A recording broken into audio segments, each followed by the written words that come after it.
Viewers வணக்கம் and welcome to ஜாஸ் கிச்சனேட். இன்றைக்கி நம்ம என்ன பார்க்க போகிறோன்னா வீட் பிரெட் வச்சு ஒரு குலோப் ஜாமுன். அதுக்கு தேவையான பொருட்கள் என்னன்றதை நம்ம பார்த்துடலாம்.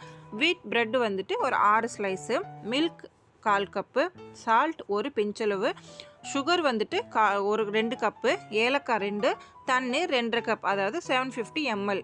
இப்போ நம்ம வந்து செய்முறை பார்க்கலாம். நான் வந்து இன்றைக்கி 6 பிரெட் ஸ்லைஸ் எடுத்துருக்கேன். உங்களுக்கு தேவையான அதிகமாக எடுத்துக்கலாம். இது வந்து பிரெட் எடுத்துகிட்டு 4 சைடு வந்து நல்லா கட் பண்ணி எடுத்துடணும். இப்போ வந்து கட் பண்ணி எடுத்தாச்சு.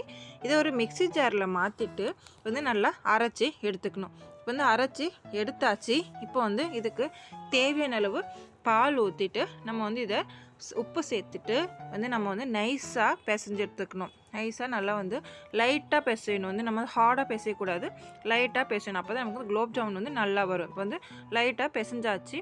இதுக்கு மேலே 1 டீஸ்பூன் நெய் தடவிட்டு நெய் தடவி வச்சிடணும். நெய் தடவி வச்சுட்டு இப்போ வந்து இதை வந்து நமக்கு தேவையான அளவு பால் பிடிச்சி எடுத்து வச்சுக்கணும். பால் பிடிச்சி எடுத்து வச்சாச்சு.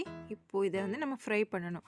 ஒரு பேனில் எண்ணெய் ஊற்றி எண்ணெய் சூடானதும் நம்ம ரெடி பண்ணி வச்சுருக்க குலோப் ஜாம் உருண்டையை வந்து இதில் எண்ணெயில் போடணும். எண்ணெயில் போட்டுட்டு இது வந்து நல்லா ஃப்ரை பண்ணணும். கோல்டன் ப்ரௌன் ஆகுற வரைக்கும் நல்லா லைட் இதில் வச்சுட்டு ஹீட்டில் வச்சுட்டு நம்ம வந்து நல்லா ஃப்ரை பண்ணி எடுக்கணும்.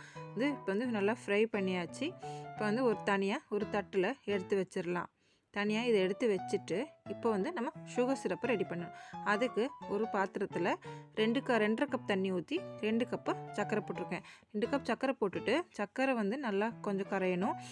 கூடவே நம்ம வந்து ஏலக்காய் வந்து பொடி பண்ணி போட்டுக்கலாம். ஏலக்காய் பொடி பண்ணி போட்டுட்டு வந்து கம்பி பதம் வர வரைக்கும் நல்லா இது வந்து ரெடி ஆகணும். இந்த வந்து கம்பி பதம் வந்து நல்லா வந்துருச்சு. நம்ம வந்து தொட்டு பார்த்தோன்னே தெரியும். இப்போது இந்த ஸ்டேஜில் நம்ம ரெடி பண்ணி வச்சுருக்க குலோப் ஜாமுனை இதில் ஆட் பண்ணணும். சுகர் சிரப்பில் ஆட் பண்ணிவிட்டு உங்களுக்கு வந்து தேவையான நட்ஸ் கூட அதில் போட்டிங்கன்னா இன்னும் கொஞ்சம் நல்லா டேஸ்டியாக இருக்கும். நான் வந்து இன்றைக்கி வந்து நட்ஸ் இதில் வந்து யூஸ் பண்ணியிருக்கேன். நட்ஸ் போட்டுட்டு இதை வந்து 4 மணி நேரம் ஊற வச்சிடணும். 4 மணி நேரம் ஊற வச்சு எடுத்தோன்னா சுவையான, டேஸ்டியான, ஜூஸியான gulab jamun ready. Okay viewers, thank you. நாளைக்கு நம்ம இன்னொரு வீடியோவில் சந்திக்கலாம்.